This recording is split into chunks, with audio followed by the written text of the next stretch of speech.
อันนี้มันเป็น NTP 2แต่ว่า26 27นี่มันเป็นมือซองตัวนี้มันเดือน4เขาจะเอาเดือน3นี่26 27เดือน3นี่บ่เป็นบ่ได้เมียนเอามือซองพวกนี่นะแต่เขาเกิดเขามานับเลยเดือน3ให้จะมีจักรวาลนี่เลยเอาเดือน3 26 27เดือน3เพราะว่าคนนอนเนี่ยเวลาให้เข้าใจว่าจะสังเกตว่าเวลามือได้ทีมีขาดประสุแล้วก็บ่มีห่วงมันสิเสียก็ล่องมาเนี่ยก็ล่องก็ตามนี่ล่ะเนี่ยก็ล่องมาคณาจารย์เอาแต่กรรมการสร้างปีนึงส่งหาขึ้นมาแล้วเอากรรมการใหม่กรรมการก็มันจะเสียเลยทันทีมันก็ไม่ส่วนรวมมันไม่อย่างแล้วมันก็ได้ขึ้นมันเนี่ยซ้ำนั่นมันต้องจะได้เขามีฉะนั้นมันต้องมีกรรมการเก่าเช็ดจึงได้สีที่มีกระบวนการต่ออยู่ระดับก็เลยมานี่ตัวเขาจะประสุสวุกนี่แล้วก็มาก็บอกกรรมการเก่ามาเพิ่งแล้วจริงๆมันกดตัวนี้ขึ้นมามันยกระดับก็ว่าอะไรเนาะกดก็คือถ้าว่ามีกรรมการใหม่เกิดขึ้นมันก็มาหัวเนาะมาถอดทอนเนี่ยเพราะกรรมการใหม่ที่เกิดขึ้นเขาสิมีคุณภาพกว่ากรรมการเก่าหรือว่ามีคุณภาพกว่าบ่ว่าคัดเอาแบบหรือว่าเขามันสิเป็นแบบว่าโทรไปโหดเขาก็มีแขกก็คือทิมไพ่สิทิมไพ่เนี่ยสมมุติว่าคือทิมอาจารย์พ่อเนาะสิเนาะสมมุติว่านะคือกรรมการเก่าว่าไพ่ดูแลให้มาเทียบเขาเลยทุกงานว่าเขามาเฮียนมื้อทิศนี้กรรมการต้องมากเลยกรรมการที่ว่าไต่ละนี่สินะที่เพิ่นดูแลโอ้ยกรรมการที่เหมือนมาดูแลแน่แต่ขนาดเขาอยากให้แบบว่าอยู่ร่วมกันต้องว่างแผนนั่นแหละต้องว่างแผนนิดนึงเขาเกิดมันสิดีบ่คือว่าดีกว่าหลายดีว่ามันคนเก่าที่ยังคนใหม่หรือคนเก่าอยู่คนใหม่ก็ยังคนลาวในธุรกิจนี่นะเขาบ่ได้สนใจด้วยแล้วบ่ด้วยเขาจนแต่ว่าเจ้าเป็นผู้ใหญ่เอาใจใส่เขาแล้วเขาก็อยู่ง่ายๆคนลาวเด้อคันเฮ็ดธุรกิจเขาออกเองออกทุกเองมาเลยบ่มีทางเกิดขึ้นเด็ดขาดในประเทศนี่เอาสิซะมีแต่ว่าเฮานี่ได้รู้ว่ามันกดภาษาของนี่สมัครแล้วนี่เฮ็ดเองสมัครแล้วอาศัยในที่เรียนพาเฮ็ดสมัครแล้วพอเฮาเป็นบริษัทคันเฮาลูกเขาอันนั้นต้องเขาเนี่ยมันคอยตู่ไปฉะนั้นเป็นอย่างบริษัทเราจะมีงานมีเงินมีเทียมมีรางวัลพิเศษโลกคนเอาบ่ทันได้จักบาทแต่ว่ากูได้รางวัลนึงกูก็เอาถูกมั้ยบ่ได้จักบาทกูก็ไปเที่ยวได้จังบ่เฮาก็เลยมี PP Magic ขึ้นมาแนะนำนึงเงินไปเฮาออกแบบเพื่อรักษาเขาไว้ถ้าให้เขาออกเองตายฉะนั้นเขาเข้าใจจุดพิเศษว่าคนบ้านเฮามันเป็นจังซั่นฉะนั้นเขาต้องเฮ็ดให้ตรงกับจุดพิเศษแล้วก็เอาเงินเอาสิซะบ่ต้องไปคาดหวังเขาให้เขาตามใจเฮาเขาไม่ต้องสำเร็จมันบ่มีดอกเฮานี่ต้องสำเร็จคนอื่นอย่างมันอันเอาความจริงได้เฮานี่สำเร็จฉะนั้นเฮาต้องดีดักแต่เฮาบ่บอกทุกเขาฟังแล้วนี่อันนี้เฮาบอกในส่วนเฮาไปล่ะซะเฮานี่ต้องเป็นคนสำเร็จเขานี่คือเป็นผู้เติมเงินแล้วก็ผู้เติมคนนี่เฮาแล้วก็ผู้เสื่อมคนนี่เฮาพอเฮาบ่สามารถไปหาผู้อื่นได้คือสตินะเริ่มมาใหม่ปุ๊บมาถ่ายที่ก็ขึ้นเดือนต้องหาคนมาตั้งก่อนตั้งปุ๊บเวลาตั้งปุ๊บบ่เฮาบ่ได้ขาดรับผู้นี้แต่เฮาขาดรับเขาเสื่อมแต่เมื่อเสื่อมไปเขาก็บ่ได้บอกว่าเขาเป็นเสื่อมแต่ว่าถ้าเขาเดินเขาก็เอาเขาถ้าเขาบ่เดินกลับบ่แม่นว่าถ้าเขาเกิดได้บ่ได้ตายหรอกอยู่แล้วห้ามให้เขาเฮ็ดเองห้ามจังซั่นก็สั่นบ่เกิดได้แล้วให้ระบบมันตัวตั้งมันให้ได้เขาเฮ็ดเองเป็นยังมันระบบเลยก็ลากมาปีนึง2-5นี่ลากมากรรมการหลักระบบมันสิเฮ็ดให้เขาเฮ็ดเองแต่เมื่อเขาเริ่มเฮ็ดเองแล้วเขาก็ต้องปล่อยนะอย่าไปคุ้มเขาคันคุ้มเขามาได้ปั๊บแสดงว่าเขาก็ไม่อยากไปเขาอยากโตเพราะว่าเขาเกิดมามันมีหัวหน้าเขาก็อยากเป็นหัวหน้าเองเพราะเขาเหี้ยนเรื่องนั้นเองครับฉะนั้นตัวนี้ให้เข้าใจจุดนี้ก่อนนะฉะนั้นเขาเสียจังใดเขาต้องรวยคนอื่นบ่รวยอย่างเขาบ่ได้สนใจว่าเขาต้องรวยนำเขาบ่เกี่ยวได้เขาต้องมีนะคนอื่นบ่มีอย่างมันแต่ว่าก่อนเขาสิมีเขาต้องอาศัยเขาก่อนเติมหย่อนให้เขาอาศัยเขาหรือเติมคนใหม่เขาอาศัยเขาหลอกคนอื่นเหมือนกันเขาเสียจังใดเบิ่งความสามารถเขาถ้าเบิ่งออกมันก็ได้จุดนี้คือเขาเห็นมา10 กว่าปีอยู่หรอจะเบิ่งแม่มันมีจักคนที่ออกไปแม้กระทั่งใหญ่ไปหาจัก10 บริษัทไม่ได้บ่มียังดีคือก็ย้อนเนี่ยมันใหญ่ไปมวนหมู่ซื่อๆเขาหยอกนะจ๊ะใหญ่ไปเขาหยอกเขาส่งซื่อไปมองนี่เขาให้ข้าวนะจ๊ะไปมองนี่เขาหยอกคอยไปมองนี่เขาบ่หยอกนะฉะนั้นเขาเฮ็ดจังได๋ก็ตามให้เฮานี่เป็นคนจับมือเขาเฮ็ดไปเขาเฮ็ดบ่แม่นตบหลังเด้โอ้ทางนี้โอ้ที่โหดนะอย่างนี้โอเคเนาะข้าจัดน้ำเหลืองประชุมเลยกันเนาะเขาหน้าบ่ต้องกินบ่ต้องยังเนาะถ้าเราทางมาเดียวเนาะโอเค เอาได้ครับจะต่อเลยก่อนแสดงว่าตกลงตามนั้นวันที่26เอิญเข้าประชุมให้แต่ละทีมเอิญเข้ามาหลุดเอิญล่อโดยยังอันนี้ครับเอาบอกแบบภาษาตรงๆแล้วเขาไม่จะบริหารล่อโดยหนึ่งก็คือเอามาคัดมาเป็นบริหารเขาให้เขาขัดตัวเองสองเอามา2เพลงก็ไม่นะเอามา2เพลง2ยัง2ครั้งเครื่องแดนเซอร์ก็ฟ้าไปเคยว่ากรรมการต้องมีส่วนร่วมหมดประสานเด้อแล้วขั้นตอนตัวนั้นเขาสิมาเพราะว่างานตัวสำคัญในที่ชีวิตเขาสิบ่บอกเรื่องปัญหาบ่บอกถึงภาระหน้าที่บอกถึงว่าข้อมูลเขาต้องเกิดขึ้นกับเขาเดี๋ยวมาในวันนี้เขาสิรับผิดชอบตัวเองเขาเพราะว่าเจ้าข้อมูลนี่จะได้บ่มีอันวันที่เป็นนี้วันเด้อที่แรกคือว่าขั้นภาษาซัดอย่างเป็นยังแม่งจีซอดมันจะมาตัวคุ้มเป็นยังแม่งดามันจะมาตัวคุ้มมันบ่ได้มาตัวคุ้มดอกมันตั้งใจมาหาคุ้มมันมาหายังไฟของมันจะจื้อยังไงเด้อนี่คือหลักการของการใช้กระดาษให้บอกเวลาเขาประกาศคนเป็นยังอันนั้นประธานไปแล้วลงเหยียบคนจะมาเต็มบัตรเวลาเขาประกาศเนี่ยเขาประกาศแสงไฟให้มันมองมันตัวคุ้มเจ้าพันไปมุ่งยุคเต็มปัญหาชิ้นอยากเหยียบแต่มันก็บ่มาเลยเว้ยหลักการนี่แหละเวลาเขาสอนคนเขามาเรื่องอะไรต่างๆเขาต้องใส่หลักการเกี่ยวกับทฤษฎีหล่อแม่งที่ซ่อนตัวคุ้มเลยมันมาจากเรื่องลงคุ้มแต่มันมาหาเหลืองของมันมาหาอาหารของมันแสงไฟเห็นไหมฉะนั้นธุรกิจต่างๆเขาเจนแต่เขาเมาใส่หลักการเดียวเวลาประกาศนะเขาจะบอกมาเอาบ้านเทเดอร์อันจะรับผิดชอบได้มันผมมาฉะนั้นจะพอบอกเรื่องนี้พอท่านบอกโค้ดต่างๆบอกเรื่องโอ้มาเกียมเด้องานวันที่11มีทุกคนกรรมการรับผิดชอบทุกอันไหนเต้นหน้าห้านมวนหน้าห้านไอ้ไซม์เจ้าได้เด้อเพราะกรรมการบริหารไม่เสียวันนี้เขามาประชุมกันว่าผู้ได้สิให้ไปสอบแถวหน้าแถวหลังก็ว่ากันไปอันนั้นก็วัดสรุปเพราะว่าเขามีประชุม3เพลงบอกเอาตัวนี้ก็แต่ลงเดี๋ยววันที่16มือเดียวนั่นแหละไอ้สัสแต่พออยากสอบเก่งต่อสัก7 ปีต่อเท่านั้นเลยก็ได้แล้วเลยแจกก่อนแล้วเขามาเองเหมือนกับที่นี่ประชุมเรื่องการเป็นผู้บริหารอยู่นึงผู้ได้อยากเป็นผู้บริหารต่างๆได้มาฟังแผนนโยบายต่างๆถามว่าเขาผอมมากับแจงซื้อเพื่อนเขาเลยเท่านั้นแหละแล้ววันยกไฟขึ้นมาแต่แม่งดาฝากหลังจากนั้นเขาจะที่มาเข้าใจเองเขาจิตตัดใจได้บอกเป็นเรื่องของเขาไปนี่รุ่นเข้าไม่ได้ก็หลังกันยังเหลือ3 ล้านโอ้ยเอาละพอเราปั้นให้เจ้ารู้อายุเลยครับแบบนี้ก็คิดว่า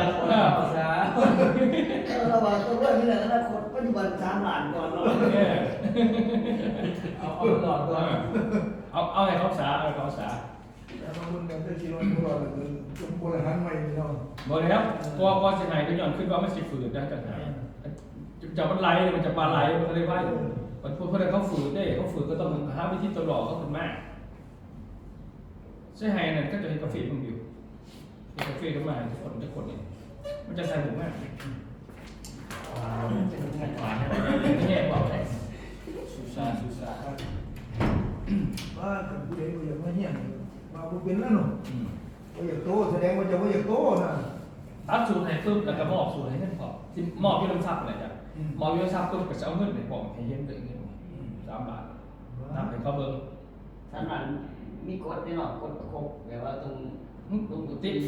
มันผ่านไปแล้วนะมันจะได้สูตรนะไม่ได้สูงแสดงว่าเขามาสูตรก็ไม่ได้ตัดเลยซื้อเลยมันต้องผ่านไปเลยแสดงว่าจะบ่ผ่านจะบ่ผ่านนะทำไมผ่านแล้วก็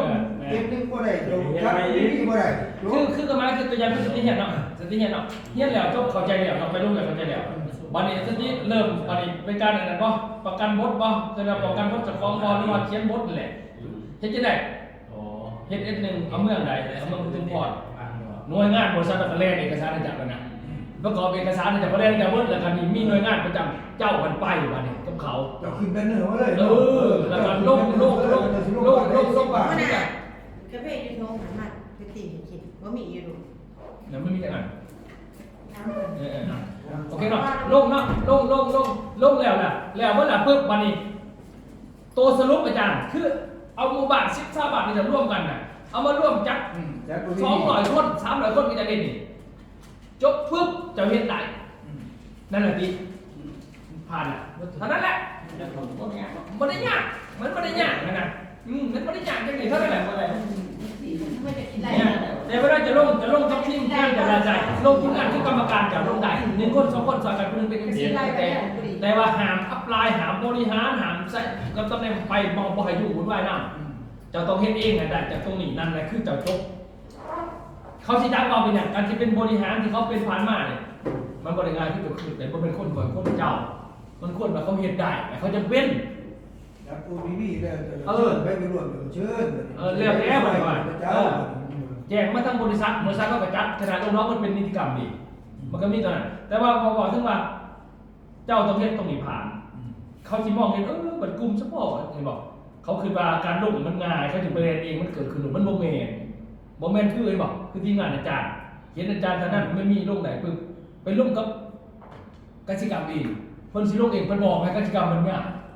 เขาจะมาบอกเว็บบ่ได้หรอกมันเป็นขวานมันคือกับจันทร์นั่นกับบุญเพิ่นคือแบบคุณไปเรียนกับแต่ละบาทนี่นะบ้านนี่คอยไปเพิ่นคือมาจักก็กูเฮ็ดได้เนี่ยมันอย่าบาทดอกแล้วให้กสิกรรมไปแล้วเขาจะไม่นั่งเก็บเงินแต่ให้เจ้ากสิกรรมเนี่ยคอยให้เจ้า100,000ทันขนาดเนี่ยบอกอีกคนเนี่ยเขาซื้อรวยมาบอกเขาแตกคนเปลี่ยนเจ้าได้เขาบอกคนไปนั่นเอกสารดูซื้อเขาว่าแต่จังๆว่ามันบ่ได้ แล้วจะเป็นจากกติกรรมไปแล้วมัน เขาเข้าใจแปลก ได้กินง่ายกัน เขาบ่เอาเจ้าล้อเสียหนาไม่จังกันตัวกินง่ายกัน ง่าย นี่คือความหมายเนี่ยเขาสิเข้าใจว่ามันบ่ได้เป็นคือเจ้าว่าเห็นบ่มันบ่ได้เป็นคือเจ้าว่าว่าสำบ่ได้งานโน่นนั่นนะให้บอกนิดนึงบางคนยังบ่ได้เข้าใจไหนบ่เข้าใจมันย่อมถามอีกตัวเฮียมาบ่จือบ่สนใจนะสนใจจะฮู้ข่อยมันก็บ่ได้ครับนั่นแหละโอเคเนาะตามนั้นเนาะนี่ได้แจ้ง2 6ตามนั้นโอเคแล้วเข้าไปเรื่องราวก่อนมันเรื่องราวก่อนเรื่องราววันนี้นะเพราะว่ามีเอกสารอยู่สิจะบอกให้เนาะตัวนี้ที่จริงให้ไปนี่ให้ไปเป็นหลักสูตรแหละเขาก็ไปเบงขนาดเป็นหัวข้อต่างๆออกมาเพราะเขาจะสอนใน STP พอ STP เนี่ยตัวหลักมันก็เป็น BTC มันก็เป็นตัวให้เขาขึ้นเวทีแต่ว่าขั้นให้ขึ้นโหลดมันก็ตื่นเพราะว่าเอาไงสักคนเอากันมาเนาะเจ็บกันมาโทรมานั่งออนไลน์กับมานั่ง BTC มันแต่เขาบอกว่าได้เขานึกว่าได้เป็นยังเขากับให้เกียรติของผู้พาเขามานะมันไม่ต้องจะบอกเลยบอกไปมันเครียดเลยจังเลยเพราะมันมีอัพไลน์ก็อีกมีอัพไลน์มีเขาก็ไม่จะบอกตัวขั้นตอนร่วมก็เป็นเท่ากันยัวเอาหยอดด้วยกันนะของบริษัทเขาขายของขั้นตอนตรงๆนะแต่ว่ามันบอกว่าได้มันต้องมีจิตสำนึกของผู้พามาเองนะมันจะเข้าใจตัวนั้นให้เขาบอกเนี่ยขั้นตอนบอกนี่มันมีแต่เขียนแต่มันในบัดนี้มันเขียนมันเป็นพวกมันกับว่าได้นะมันมีแต่ว่ามันคนปฏิบัตินะมันต้องเข้าใจน้ำการไปซื้อเอามาเบิ่งกันเนาะเอาไงคือเราบอกกันแหละว่าคนที่ขับเคลื่อนจะไงบริษัทนโยบายก็คือเดี๋ยวขอ3เนาะ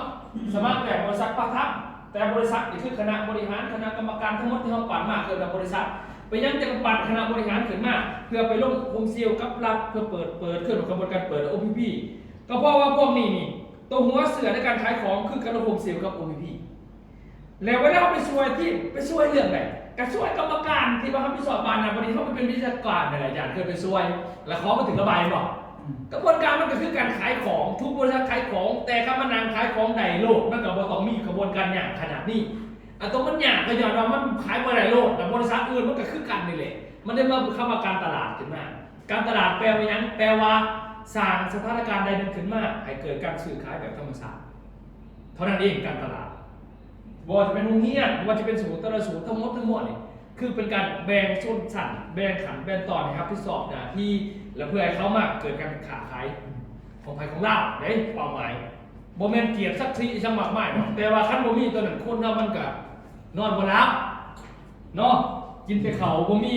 คงกินมันกับบนรับนะเดี๋ยวมันต้องมีจักน้อยเกินไปตัวหลอกตัวยังไงนะแต่ว่าเขาได้ว่าการตลาดมาเนี่ยเขาว่าการตลาดของพลัสโกลาวันนี้มันจะเป็นต้องใส่ระบบพวกนี้ใช่ไหมผู้ใดจะให้บริษัทช่วยเหลือการขับเคลื่อนเจ้าต้องมาอยู่ในระบบนี้คือคนทำก็อย่างเพราะว่าเขาหลอกคนไปอยู่ในกล่องเลยจ้ะคนอยู่ในกล่องเปิดไปมาเท่ากับคนแบบกันแบบทนิดเนาะไปจักปวดไปจักคินไปจักทรายไปจักเผ็ดเนาะก็แล้วแต่มาอยู่กันเอาหนามใส่กับคนเนาะให้ระบบมันคนแล้วเมื่อมันยุบมากันอยู่ว่าไพ่เป็นไพ่ถ้าจะคอยว่าไพ่เป็นไพ่จะคอยเก็บขึ้นมาต้องใส่ข้าวสารมันกระชากและมันบริเป็นคนเนาะสังเกตว่าผู้ใดมาอยู่ในระบบเฮียนแล้วบริษัทพลัสโกลามานี้จินนี่บัดนี้ละมีคันในการช่วยเหลือเขาช่วยเหลือมียังไง6 ข้อบัดนี้เห็นไหมแต่ว่าท่านจะไปอยู่ในระบบเฮียนนะ โรงเรียนมันก็ซอยเจ้าบ่ได้เจ้าก็ต้องเฮ็ดเองทำเองขายเองหรือไปตามนโยบายของในทีมตามใจโทรศัพท์กับบริษัทที่2 เดือนไม่ทั้งสิ้นเลยจ้ะแต่ถ้าว่าจะเดินในระบบตรงนี้พาสโคล่าว่ากันสมัครซอยเรื่องซอยยังซอยกับร้านลูกค้าระบบกับร้านลูกค้าพอร้านลูกค้าจะได้กับปั้นวิชาการขึ้นมาคือบริหารปั้นขึ้นมาแล้วปั้นพันลงF1กับหลักโอพีพีกับหลักก็ร้านลูกค้าหรือเปล่าลูกค้าเต็มบ้านหรือเปล่าท่านนี่ก็มีลูกค้ามาแล้วเลยปัญหาให้เจ้าได้เอาระบบมาเนี่ย2ซอยระบายสินค้าของมันจะมีในมือตัวอย่างคือขอลงสารวัตรหรือลงใช้กระดาษมีเกณฑ์ไปยังทันทีเราขายกาแฟเครียดเด็กผู้มือเขาจะกรอกกาแฟ14มีไส้กับกรอกแต่ว่าสุดท้ายมาเขาซื้อแฟรนไชส์ไม่ต้องปล่อยแต่3แฟรนไชส์นี่ล่าสุดคือเนี่ยล่าสุดก็ไปเดือน3ถึงจะขายได้ขายได้ยอดนี่ยังยอดบ้างเวลาเขาลงไปเขาซอยจะระบายสินค้าในมือกับจะไปน้ำข่อยของเจ้าขายก็ให้จะเพิ่มเนี่ยเพื่อให้เจ้าระบายได้ดิเกิดแบบซ้อนคนเกิดระบบมันจะอยู่ในตัวเองไปแล้วนะซัก3นี่ส่วนรักษาองค์กรเนี่ยเจ้าก็เป็นดูขั้นตอนเจ้าคนแต่เขามากมันบอกไม่รู้หลอกหรอกเจ้าก็ต้องไปคุ้มก็หลอกระบบมันหลอกอะไรก็หนึ่งนาทีไม่ได้นาทีไว้นาทีมันคนมันจะหักษาหรือระบบอีกเอาตัวอย่างคือเจ้าไม่เฮี้ยน SCP ที่งานเจ้า UGDC มันก็หลอกแกว่าเจ้าจะไปคุ้มเขาขนาดมันเป็นเบียดเจ้ามันเป็นเบียดของเฮี้ยนเขาซื้อเขาก็ต้องเป็นเจ้าคืออันนั้นอนาคตฉะนั้นถ้าจะคุ้มเขาไว้บางเวลาเกิดเรื่องขืนปุ๊บบัดเข้าหูความจริงเจ้าจะเป็นคนครับพิจารณาเขาจะบอกว่าเขาโมเสือนี่แหละเมื่อเกิดพวกโมเสือซักท่าแล้วมันก็กลายเป็นประหยัดเพชรน้ำประหยัดเงี้ยเขาว่าเขาไม่ได้อยู่ในฐานความจริงดิมันอยู่ในน้ำเกี่ยงอยู่สิบ่ได้ไงแต่ต้องเป๊ะก็จะมีความเสี่ยงนะบอกสนับองค์กรประกาศกษัตริย์ก็จะง่ายไว้ซี่เพื่อซอย3ที่นะบอก3ที่เนี่ยเขาได้ในแม่ซอยพัฒนาที่เขา6ซอยบริหารองค์กรให้เขาฉะนั้นถ้าเขาดึงคนสายความมาอยู่ในระบบพวกนี้ตัวนี้ปึ้งกับมาก็ว่าทุกคนมีสิทธิ์ตัวนี้หมดระบบมันจะผ่านไปเห็นป่ะเสนอทาจะมาอยู่ในนี่ทั้งหมดนี่จะไม่เล่นเดี๋ยวบอกว่าฉันคือใครอยู่จากแต่เพียงจากแต่พังจากแต่มึนสิรวยเอาไว้ได้วันหนึ่งสารที่ไปขึ้นเองยากวันนี้ส่วนมากก็หายส่วนมากก็หายเพราะเขาจะสุดท้ายก็ลืมไปหรอกแต่ถามว่าจะดึงคนมันนี่อย่างพงศรีนี่นะพงศรีจะเอาเขามาหรอกมีแต่ว่าจากสิคัดได้บอกให้มันเปียกกับพ่อได้พงศรีมันสิแข็งจะต้องตาแข็งแล้วเขามากเพราะว่าเขาลงล็อกปุ๊บแล้วมันก็นาทีเขามันพงศรี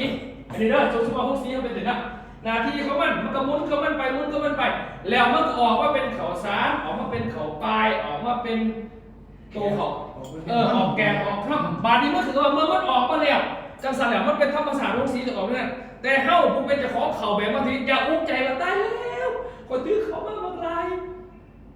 กี่แก่บางรายนึงอันนี้บางรายนึงเขาไม่เคยมาข่าวปะไม่น้อยจ้ะส่วนไรแม่ที่มันเป็นจังซี่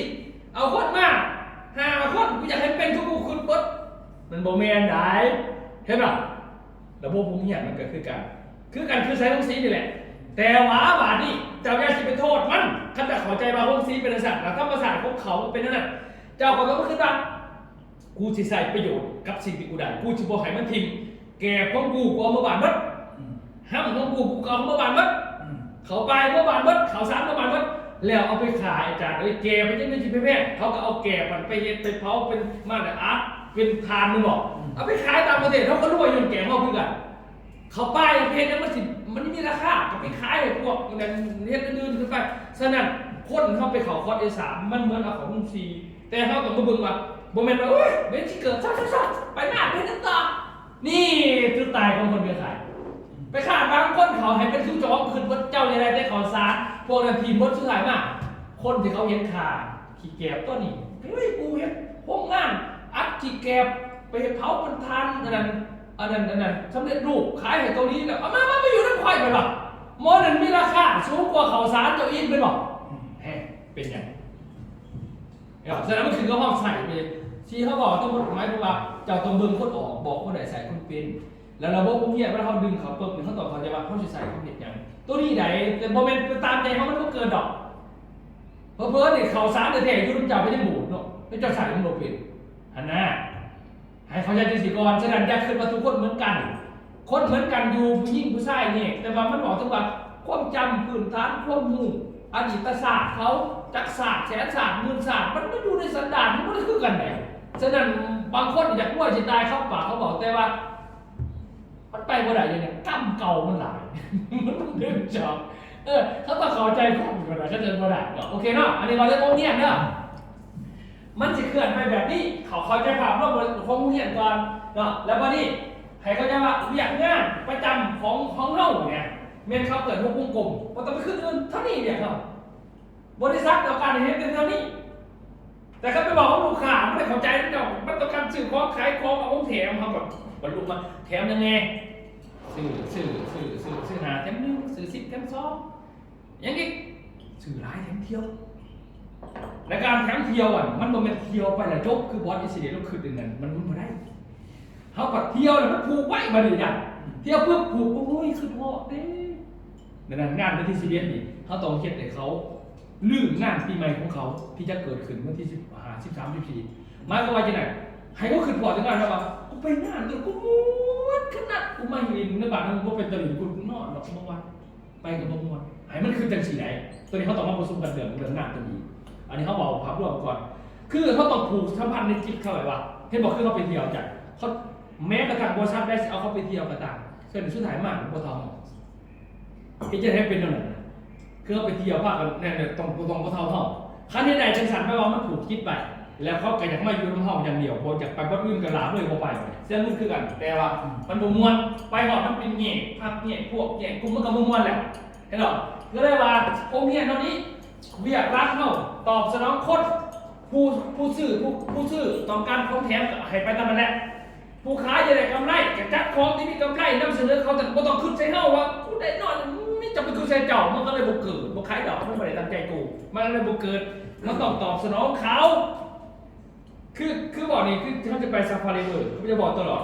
เฮานี่เลี้ยงสัตว์อยู่นี่นะกุ้งนี่นะเขาจะให้คนมาบุญนี่นะเป้าหมายเฮานี่สอนสัตว์เพื่อมาโซ่ไอ้เนาะเพราะว่าจะเป็นโลมาบ่ว่าจะเป็นสิงโตทะเลบ่ว่าจะเป็นไอ้ตัวนกบ่ว่าจะเป็นไอ้สร้างบ่ว่าจะเป็นแคจระเข้อะไรแต่เฮานี่เป้าหมายเฮาคือขายบัตรเห็นเขามาเบิ่งบ่แม่นมาเบิ่งมันนอนเบียบได้เบิ่งมันแสดงแล้วว่าจ้ะการแสดงมันจะเป็นเรื่องมันต้องมีโค้ดสอนบัดนี้ทุกครั้งที่มันแสดงจะต้องมีรางวัลให้มันเห็นบอกปลาโลมามันบินได้จะต้องมีอาหารกินมันมีปลาที่โค้ดเขาถืออยู่ในถังให้กินนั่นก็หมายความว่าอาหารแขกให้นกกินนกกับนกกินอาหารนกให้แขกกินกับนกกินแสดงเท่านี้เขามาเลี้ยงกลุ่มตัวนี้ขึ้นมาโคตรเท่าเหมือนกันกลุ่มผู้บริโภคนี่มันต้องการให้จะต้องจ้าก่อนไหนนี่คือวิธีเบิกโคตรจ้าว่ามันต้องการเพียงของดีราคาคือของแถมกูก็พอใจแล้วกับบริการกูว่าวนกับกูยองกูนี่เท่านี้อยากจะไปเอาไอ้กลุ่มตัวนี้ไปว่าที่เจ้าชื่อสมบัติกันไปเสียงได้เห็นบอกเขาบอกไปเฮียเจ้ากูมาหามึงอีกขั้นเป็นจริงนั่นไพ่งงมันโมเมนต์เขาใดนี่จะเบิ่งคนโมเมนต์มันจะได้ตายกันเลยว่ะบัตรกลุ่มเขาขายจะฟังคำถามชาวประจักษ์แต่ว่าเขาขายเขาต้องแบบกำไรขายเขาซื้อมากตัวนี้ก็ขายนี่เขาได้เท่าใดแล้วขั้นคอยขายมาเบิร์ดเดี๋ยวเจ้าช่อยคอยขายได้บอกนี่เขาจะทำมันเอามันมีทั้งเก๋ก็ไม่ได้แล้วนะจะกระเฮ็ดไปขายไปแล้วประเด็นหรอกตายท่านจะตอบว่าได้ไหมมีคนจะพาขายจนสิจะลงอย่างคนเดียวทีบอกเขาก็ยังซื้อต่อบอกแบบคอยลงคอยเฮ็ดตามกลุ่มคนเนี่ยเขาไม่ได้ตามมาคอยจะเทปถ้าพี่เขาสิไปใช้เขาสิเบิ่งกลุ่มคนก่อนว่ากลุ่มนี้มันเป็นอย่างกลุ่มนี้มันกลุ่มใดก่อนแล้วคอยจะเอาแต่เรื่องนั้นไปบอกเขาจะไม่บอกเรื่องอื่นตัวอย่างคือกลุ่มขยายนี่เขาจะได้โบนัสจะได้คะแนนได้ไรเนี่ยขยายไปได้ยังเขาก็นั่งคิดไปทั้งกลุ่มขยายเขาจะเกิดได้ถ้าขยายสามสิบโดดนี่เขาได้เงินเดือนคือจะดีเนาะเขาก็คิดอย่างนี้ขึ้นมาบอกแต่เรื่องนั้นแหละหา30รวมเด้อจะขยายนี่จะมาคู่เรา10 บาทได้150คะแนนเขาไปได้อีกต่างหากพอทำมาเบิดดอกบอกตัวยังไงก่อนเขาไม่ได้เห็นเลย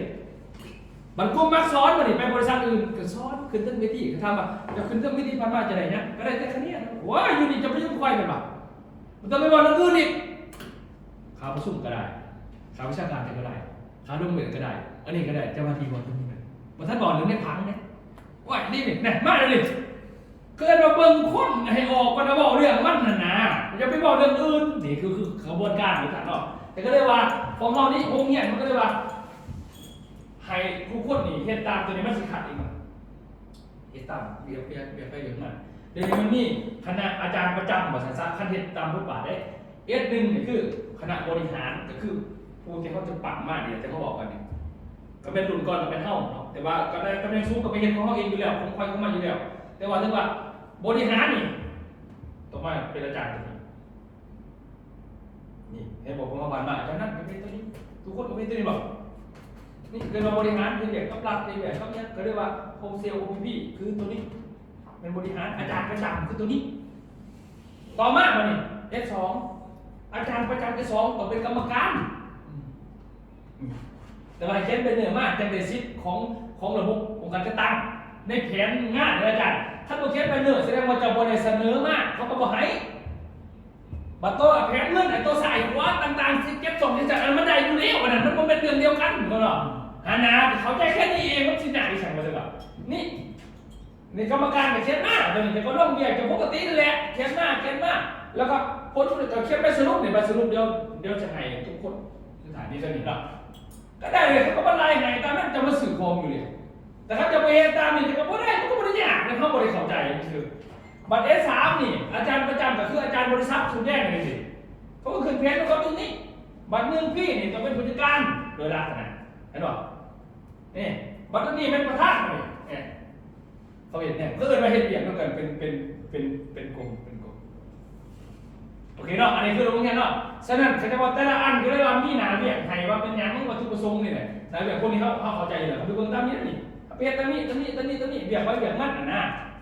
แค่นี้เอง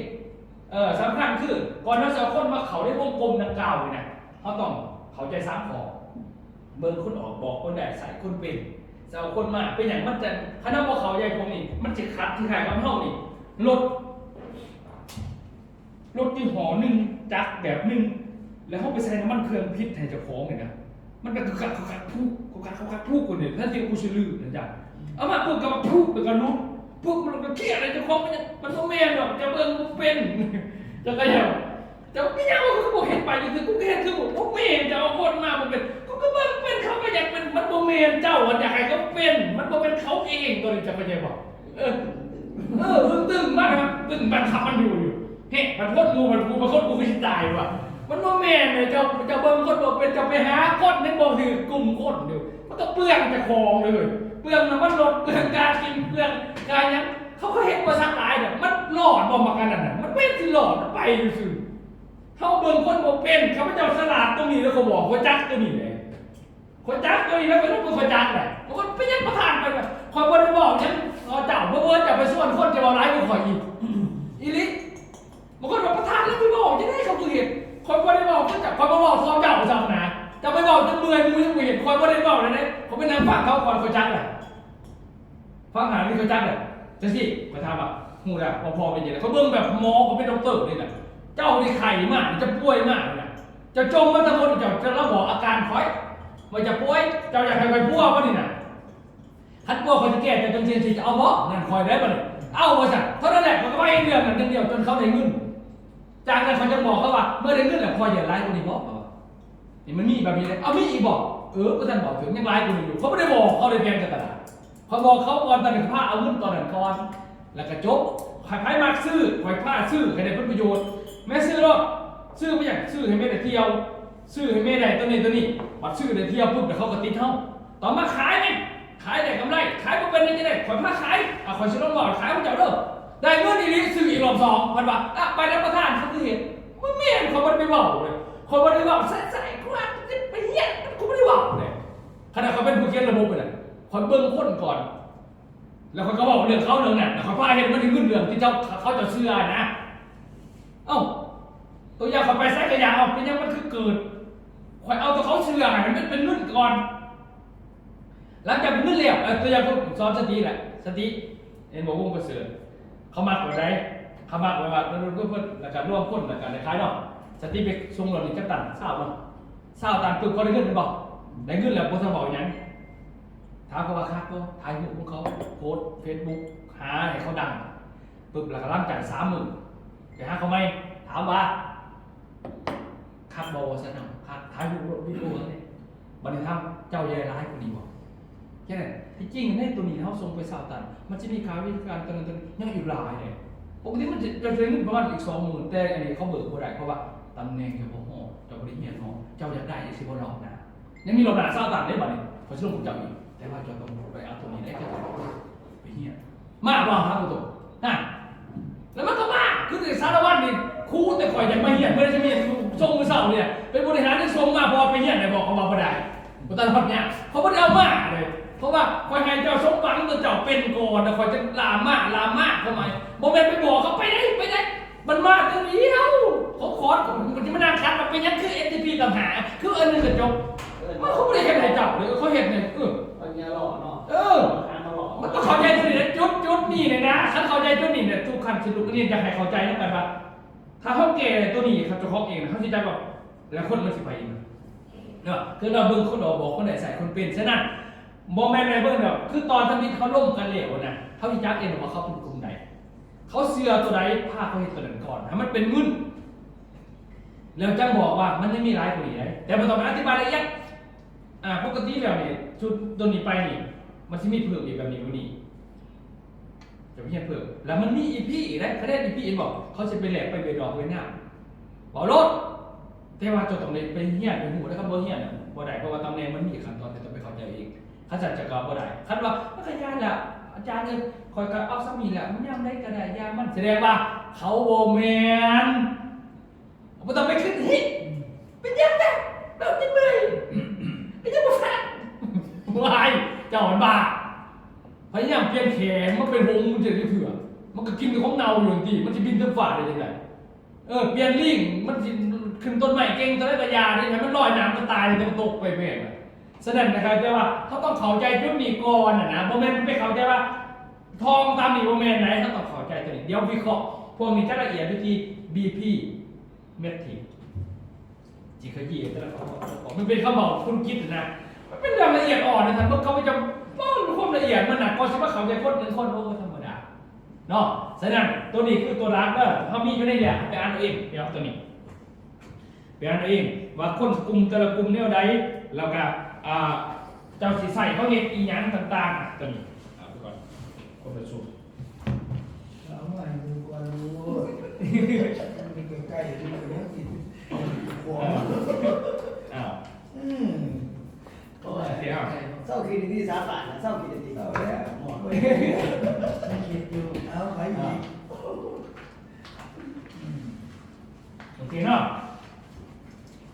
ตัวนี้นี่ให้เขาไปเข้าใจก็แล้วเข้าใจกลุ่มคนเรียบร้อยแล้วนี่นะนี่นะเขาเข้าใจว่าเขาจะกลุ่มได้แล้วเขาก็จะนำเสนอนี้จะมาแบบไรนี่นะมันมีให้เมื่อทีเดียวประมาณน่ะแต่บอกให้อธิบายทุกอันไหนคนหนึ่งฟังเขาไม่ได้ให้จะอธิบายแบบจะมาดูจะมาซื้อจะก็ได้นี่จะมาขายจะก็ได้คันเราล่มกับคนที่เป็นธุรกิจเห็นมันแมนแต่ไปล่มกับมันน่ะมันต้องไปเบ้าไอ้พวกซื้อก็เบ้าเรื่องมักซื้อจะได้เที่ยวเลยเนี่ยคนจะพาจะไปเที่ยวนี่เอาบอกคอยสอนเจ้าจะเข้าใจเขาไม่ได้ให้จะไปเบ้ากับลูกค้าเขามาเนี่ยเขาไปเบ้าเขาเบิร์ดเขาสิ่งของนี่มาเป็นบริหารค่าได้เอาสิแต่ในพอมีอะไรประจำตำแหน่งพอมันพูดไปบอกเขามันไม่ได้สนใจมันได้คือบางแม่แล้วเจ้าบริหารกูซื้อแม่แบบอย่างนึงได้ไปบ้างมันไม่ขึ้นในหัวมันเลยคนให้เข้าใจเบิ้งแล้วมันออกก่อนผมไม่ให้ไปอธิบายเขาถูกหนาเลยเด้อผมไม่นั้นมันไม่ไปสอนเขาได้เลยคือว่าให้เขาไปเข้าใจว่าว่านี่นะขั้นผู้ซื้อนี่เขาจะซื้อกินซื้อใส่ในระบบกับพ่อเขาคือตัวนี้ผู้ซื้อมันเบาไปจนเมื่อยมันต้องการแค่นี้แหละบ่แม่นให้เขาเอาตัวนี้ไปอธิบายสักภาษาฟังได้ทำเป็นผู้ซื้อบทเรื่องนี้จบไปบนประโยชน์คือเขา เศร้าไม่กี่วันป่วยตายเป็นสมัยเดียวคิดอย่างเดียวเนี่ยไม่ใช่ใส่ก็ใส่ไปเลย ป่วยเลยนอนดูให้ จริงๆก็รอด ส่งสรุปใส่ปลาซองไม่ใช่ โอ้ยคือข้าวลงสุกุมาทีนี้นั่งดูสิเนาะ ก็สบายเลย นั่งกันเดี๋ยวว่าไม่นานมันขาดกันได้พวกเราลงสุกุมาเพราะอันนี้ใส่เนี่ยมันลึกกันใหญ่เลย เป็นอะไรยอม สมัยเดียวสมัยแม่มาไปแล้วสมัยสิเขาไปอีก สวนมันต้องพอกี่ก้อนแล้วก็ว่า คนกำลังในพิซซ่าไปดี โอ้ยยกแต่ความผู้คนมีใหม่เนาะจันทร์ท่านปลูกไฟ